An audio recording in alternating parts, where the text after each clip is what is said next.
আমি আপনাদের সামনে সংক্ষিপ্ত যে বিষয়টি নিয়ে আলোচনা করব সেটা হচ্ছে ঈমান ভঙ্গের কারণ। বিষয়টি অত্যন্ত গুরুত্বপূর্ণ। দুঃখজনক হলেও অধিকাংশ মানুষ এ বিষয় থেকে গাফেল, জানে না।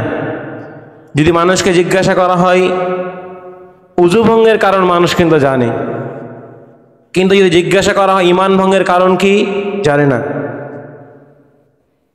তার মানে আমাদের কাছে ঈমান ভঙ্গের কারণের চাইতে উযু ভঙ্গের কারণ অনেক গুরুত্বপূর্ণ।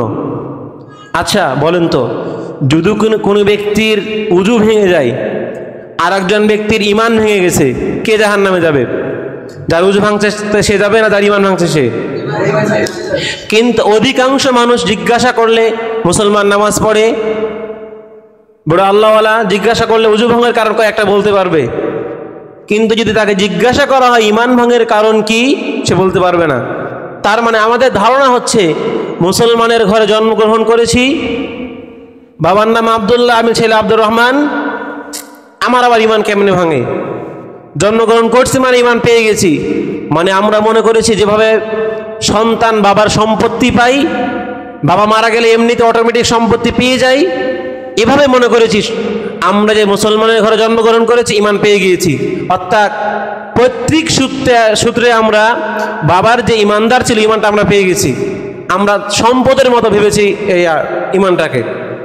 যেমন বাবা মরলে সন্তান পেয়ে যায়, অনুরূপভাবে মুসলমানের ঘরে জন্মগ্রহণ করলে বা সন্তান ঈমানদার হয়ে যায়। জি না, আল্লাহ বলছেন ওমা ইউমিনু আকসারুহুম বিল্লাহি ইল্লা হুম মুশরিকুন। ঈমান আনার পর অধিকাংশ মুশরিক।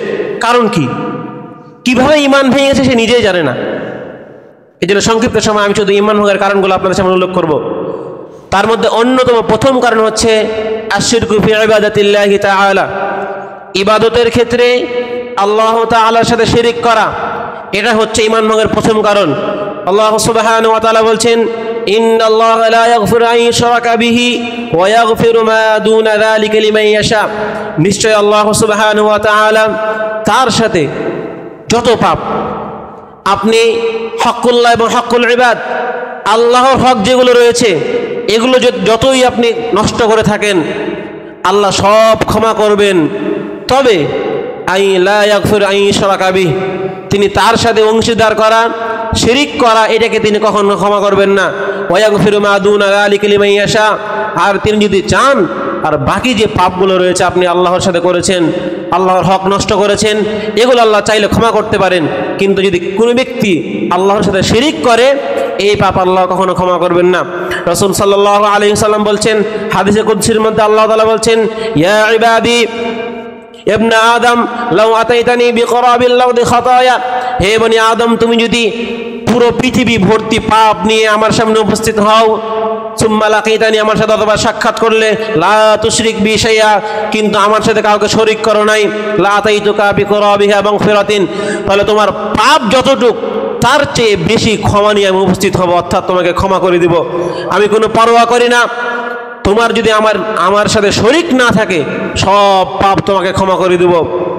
সম্মানিত উপস্থিতি, তাহলে এখান থেকে আমরা বুঝতে পারি যে কোনো ব্যক্তি যদি আল্লাহর সাথে শিরিক করে তাহলে এই পাপ আল্লাহ তাআলা কখনো ক্ষমা করবেন না। দ্বিতীয় নম্বর হচ্ছে মান জাআলা বাইনাহু ওয়া বাইনাল্লাহি ওয়াসাইতা ইয়াগফিরুহুম ইয়াদউহুম ওয়া ইয়াসআলুহুম আশ-শাফাআহ ওয়া ইয়াতাওয়াক্কালু আলাইহিম। দ্বিতীয় নম্বর হচ্ছে যে ব্যক্তি বান্দা আল্লাহ এবং বান্দার মাঝে, আল্লাহর মাঝে যে ব্যক্তি কি করলো, মাধ্যম বানালো। যেমন আমরা কোনো বড় কর্মকর্তার কাছে যেতে পারি না, মাধ্যম লাগে, তার অনুমতি লাগে।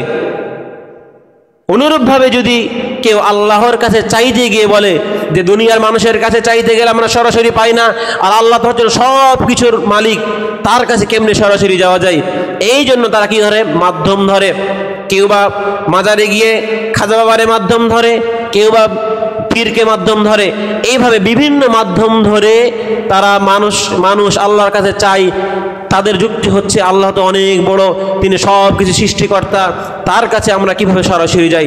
সম্মানিত উপস্থিতি, আল্লাহ তাআলা বলছেন যদি ওয়াইদা সাআলাকা ইবাদি আন্নি, মানুষ তোমাকে জিজ্ঞাসা করে আমার সম্পর্কে, বলো ইন্নী করিব, নিশ্চয় আমি নিকটবর্তী। যে কোনো সময় নির্ধারিত নয়, সকালে বা বিকালে, এমন কোনো সময় নির্ধারিত নয় যে আল্লাহ তাআলা বিকালে ছাড়া দেন, সকালে ছাড়া দেন না, বা রাত্রে তিনি এসে কথা জবাব দেন, দোয়া কবুল করেন, সকালে করেন না, এমনটি নয়। যখনই 24 ঘন্টা আপনার যখনই ইচ্ছা হয় আপনি আল্লাহকে ডাকবেন, তখনই আল্লাহ আপনার ডাকে ছাড়া দিবে। অতএব আমাদেরকে সরাসরি আল্লাহর কাছে চাইতে হবে। যদি কোনো ব্যক্তি মাধ্যম বানায় তাহলে সে শিরিক করে বসবে। এটা হচ্ছে ঈমান ভঙ্গের দ্বিতীয় নম্বর কারণ। তৃতীয় নম্বর কারণ হচ্ছে, আমি শুধু কারণগুলোর নামগুলো বলে যাচ্ছি। ইমান লাম ইউকাফিরুল মুশরিকিনা আও শাক্কা ফি কুফরিহিম আও সাহা মাযহাবাহুম, যদি কোনো ব্যক্তি মুশরিকদের বিষয়ে সন্দেহ পোষণ করে তাদের ধর্মটা সঠিক না বেঠিক এইরকম করে, এটাও তাহলে ঈমান ভঙ্গের একটি কারণ। আর একটা হচ্ছে যে কোনো ব্যক্তি যদি মনে করে রাসূল সাল্লাল্লাহু আলাইহি ওয়াসাল্লামের আনিত দিন ব্যতীত অন্য কোনো দিন রাসূলের দিনের চাইতে ভালো, এটাও একটি ঈমান ভঙ্গের কারণ। 4 নম্বর। 5 নম্বর কারণ হচ্ছে রাসূল সাল্লাল্লাহু আলাইহি ওয়াসাল্লাম যা নিয়ে এসেছেন এগুলোর ব্যাপারে কেউ যদি সন্দেহ, রাগ, অর্থাৎ সালাত আদায় করতে বলেছেন, কি সালাত আদায় করা, এই কি হয়েছে এগুলা, অর্থাৎ আপনি রাগ দেখালেন, অপছন্দ করলেন, এটি একটি ঈমান ভঙ্গের কারণ। 5 নম্বর কারণ। 6 নম্বর কারণ হচ্ছে যে কোনো ব্যক্তি যদি দ্বীন ইসলামের কোনো বিষয়টি হাসি ঠাট্টা করে, যেমন রমজান মাস আসতে সামনে, কাউকে জিজ্ঞাসা করা রোজা রাখো না কেন, বলে আমার কি খাওয়ার কি কম আছে, আমি রোজা রাখবো কেন।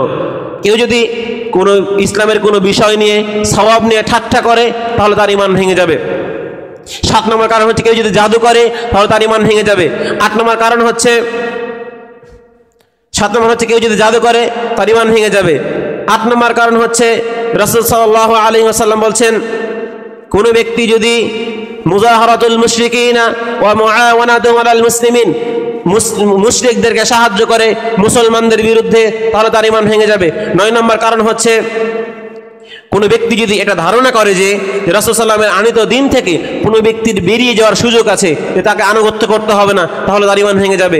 10 নম্বর কারণ হচ্ছে যে রাসূল আল্লাহ সুবহানাহু ওয়া তাআলা বলছেন, ওয়ামান আযলামু মিম্মান যুকিরা বিআয়াতি রাব্বিহি সুম্মা আরাদা আনহা ইন্না মিনাল মুজরিমিনা মুনতাকিমুন, অর্থাৎ আল-ইরাদ আন দীনিল্লাহ লা ইয়াতাআল্লামুহু ওয়া লা ইয়ামালু বিহি, দিন থেকে সরে যাওয়া, ইলম অর্জন না করা এবং তা অনুযায়ী আমল না করা, যদি এগুলো কোনো ব্যক্তির মধ্যে থাকে এটা হচ্ছে ঈমান ভঙ্গের কারণ, তাহলে তার ঈমান ভেঙে যাবে। অতএব আসুন আল্লাহ তাআলা আমাদেরকে এই বিষয়গুলো জেনে ঈমান ভঙ্গের কারণ থেকে বিরত থেকে সঠিক ঈমান, সেই আকীদা নিয়ে আমরা যেন মৃত্যুবরণ করতে পারি। আল্লাহ তাআলা আমাদেরকে সেই তৌফিক দান করেন। আমিন। আসসালামু আলাইকুম ওয়া রাহমাতুল্লাহি ওয়া বারাকাতুহু।